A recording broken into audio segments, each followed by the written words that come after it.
Hey guys, Ash Lane here coming at you today, breaking down what I feel is the best Arena 4 deck in the game in Clash Royale. Now obviously every deck you find has a counter or two, but I've been practicing and playtesting a lot of decks specifically for the PEKKA Playhouse Arena 4. Now I played at first with the PEKKA card in a lot of decks that I was testing to try to find the best deck. Now how I do this is I actually take these decks into Legendary Arena, see how they play there. If I have success with them, then I play against my clanmates using only the cards from PEKKA Playhouse and before that. So that's how I test these decks out. And like I said, I was trying the PEKKA in these decks, just couldn't get a great deck with the PEKKA using only these cards before that. I think the PEKKA is more powerful in later arenas, just my own opinion. So what I'm doing is playing the minions in the minion horde along with the hog and the hidden Tesla from the Arena 4 along with other cards. You can see here the deck. I also have the bomber in the deck for some splash damage, the arrows and barbarians, and the free spell, of course, from Arena 4. I love this deck. We're going to review 3 replays today, 2 against clanmates so that the level of the cards are standardized, and then 1 against a level 10 out in the wild in matchmaking. So we're going to discuss the strengths of this deck and why I love it so much as we cover these 3 replays.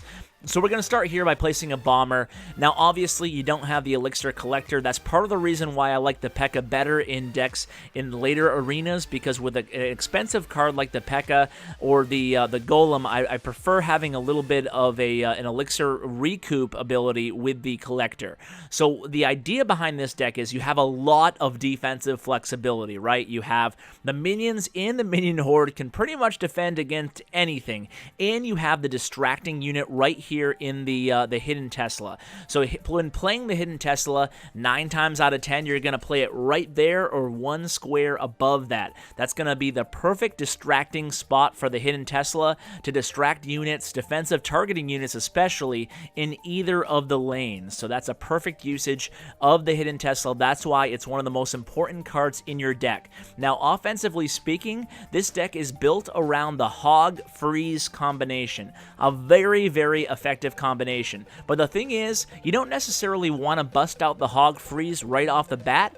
It's kind of cool if you can use this combination when you really know it's going to be effective and you can take your opponent by surprise. So right here, didn't use the freeze spell because he was countering my hog with the skeleton army. So it's always important to play things safe and only bust out your big magical card. In this case, it would be the freeze spell when you are ready, when you know your opponent is low on elixir. So this deck is built around using the hog and the free spell to chip away at a tower or totally take down a tower. In the meantime, it can defend against absolutely anything. You'll see against a level 10, even playing the princess card, playing the frost wizard, playing a lot of legendary cards and epic cards, you can still hold your own and win, and I'll show you how. So here Oddjob's going to actually use a rocket against my right tower, so I knew he was low on elixir. I'm going to capitalize on that by finally dropping my freeze spell, and you can see I was able to freeze his baby PEKKA there, and I was able to take down his left tower. That's why this deck is so effective.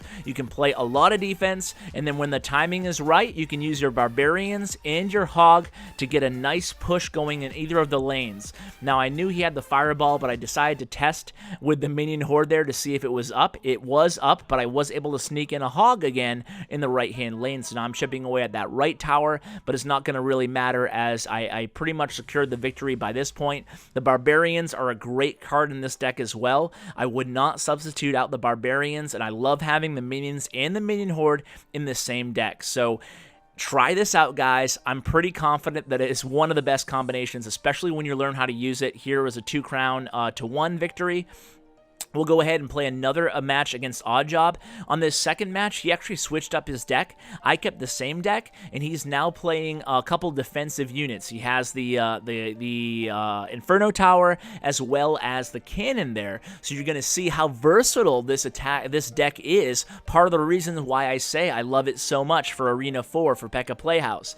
So you're going to see again here, my starting hand, I don't have the hog. I'm going to play the Barbarians. When you play the Barbarians, to start start a match, it's always a good idea, in my opinion, to place them right smack dab in the center there below your king tower. And then they split up, and that leaves Oddjob having to guess which direction to defend from. It allows me as the attacker or the defender to pick my lane and play from a position of power, and I still have a lot of elixir because I played it so early on.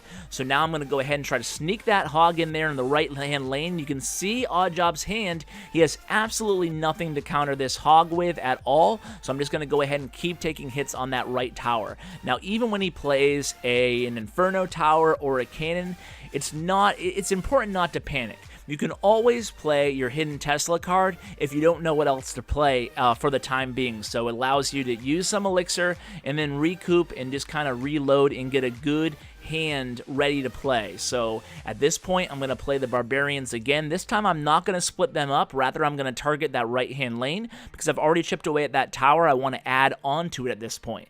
So what am I going to do now? I think I'm going to play, I'm almost full elixir, you can see. So I'm going to play minions and bomber. Having that splash damage is really important there. So I'm going to be able to take down that not hidden Tesla, the Inferno tower there. I'm going to use the arrows as soon as I see that minion horde, and then boom, take down the tower. You can see I had one Barbarians left standing. I had my Hog obviously left standing and the Bomber, and they do a lot of damage. When you can get the Bomber and the Hog and even one or two Barbarians on a tower, you're gonna take that tower down unless they have a really quick counter like a Fireball or maybe not even arrows. Fireball would be really the only card that could counter that in Arena 4. So even if they do have a Fireball though, you'll still be hopefully at an elixir advantage and able to recoup. So again, I'm going to go ahead and drop the Barbarians here. I'm kind of going for the Crown Tower at this point, for the King Tower, trying to go for 3 crowns, but I'm not going to be able to pull it off here. But either way, I'm still going to get the win, and that's all that really matters.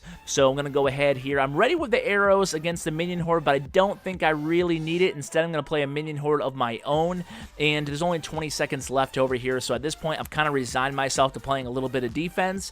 Still want to make sure you poke and prod a little bit offensively, keep them on their toes. You don't want to see a comeback, and that applies to any arena that you're in. Doesn't matter if it's arena 2, 3, 4, or 7. So never want to go too much defensively, but when you have the 1 tower lead and there's not a lot of damage on your towers, make sure you focus mainly on defense, and then, like I said, drop a hog every now and then. Just make sure you secure the victory. That's the most important thing. So now, guys, I said I would go on and show the regular attack here in the legendary arena. I'm playing touchdown here, and he's level 10. I'm level 10. Our cards are relatively the same level, but remember, I'm playing with an Arena 4 deck here in below. He has the Dark Prince. He has the P.E.K.K.A. Well, I have the P.E.K.K.A. too, but like I said, he does have his legendary cards as well. He has the Elixir Collector, so theoretically, I should be at a pretty big disadvantage here, and he has pretty high level cards. So what am I going to do? I'm not going to panic. I'm going to play things defensively. I want to make sure I let the battle come to me, and then I'll go ahead and transition good defenses into an offense using that freeze spell as needed, especially in combination with my Hog. That's the whole idea here on offense. You want to really get the bang for your buck out of that Hog and the freeze spell, but like I said earlier, you don't want to use it just willy-nilly right off the bat. Want to make sure you use it at the perfect opportune time. So now I have my Hog going on that left-hand tower. He has to play his Princess card, and the Princess isn't going to do a heck of a lot of damage against that Hog, so I'm going to get a decent amount of damage off that left tower. Now, I know he has the legendary cards. I know he has a pretty good deck. So at this point, and I know he's over 3,000 cups, so he's a pretty good player. So at this point, I'm resigned in my head, and you should do this when you know you're the underdog, even though I'm not technically the underdog level-wise. What you should do is you should try to play for the 1 tower win, 1 tower victory. You don't need to try to 3-star. You don't need to try to be super aggressive here. He just uses arrows, so I'm going to play my Minion Horde. I know his arrows aren't up, so the Minion Horde is going to easily take down that P.E.K.K.A. Not a big deal. Now, at this point, I'm not going to play anything against that Frost Wizard because, guess what? It's only going to take 2 shots from my tower to kill him. So you always want to be smart with your elixir. That's obviously another key that applies to no matter what arena you're in. So again here, I'm going to sit back, let the battle come to me. He plays the Elixir Collector. I know I'm going to be at a little disadvantage now. I play the Tesla, and then I try to sneak that Hog in there. Now, I have a freeze of my own, so I'm going to freeze his Dark Prince in his tower, allowing my Hog to get hopefully 1 or 2 shots in there. Again, just chipping away at that tower. So he gets 2 hits in, pretty good there. I'm going to play a Bomber on defense, and now I'm going to have to play a Minion Horde again. He does have arrows up, but not quickly enough on the Elixir Recoup, so I'm able to take down his P.E.K.K.A. there, and now he only has the Dark Prince against my Barbarian. Not the end of the world. I have a lot of Elixir at this point, so check me out compared to him. He has no Elixir. I have a lot. I know if I can just pull off a successful defense here against this Frost Wizard and the Princess, then I can turn this into a good offense on the left-hand lane. So another Dark Prince comes at me. I know he's low on Elixir at this point. I have my Hog at that tower. I have my freeze spell ready. I froze the tower and the mini P.E.K.K.A. He says, well played. I say thank you, or do I not? Yes, I do. And I pull off the victory. So guys, I hope you enjoyed this deck. I'll go ahead and go to the card selection screen. So if you guys want to copy it, if you're just getting to Arena 4 and you don't have the free spell yet, you can go ahead and put in just an air targeting ground troop. So Spirit Goblins or Archers until you get that spell, or Rage spell if you have it. And you should be pretty good. So guys, thanks so much for watching. Good luck. And as always, take care.